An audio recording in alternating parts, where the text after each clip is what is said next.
So irregular cycles వల్ల pregnant అయ్యే chances తగ్గుతాయా? ఎస్. ఎందుకు అంటే ఎగ్ అనేది ఉమెన్ బాడీలో ఓన్లీ 1 డేనే సర్వైవ్ అయి ఉంటుంది. ఆ లోపు స్పర్మ్ వచ్చి మీట్ అవ్వాలి.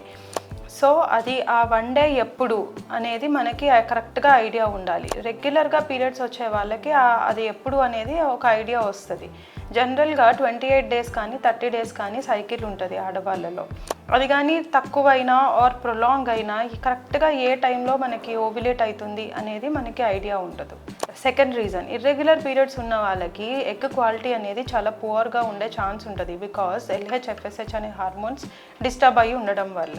అండ్ థర్డ్ రీజన్, సరిగ్గా ఓవ్యులేట్ అవ్వకపోవడం వల్ల ఈ హార్మోన్ డిస్టర్బెన్స్ వల్ల మనకి లూటియల్ ఫేజ్ అంటే సెకండ్ హాఫ్ ఆఫ్ సైకిల్ అనేది చాలా పువర్గా ఉంటుంది.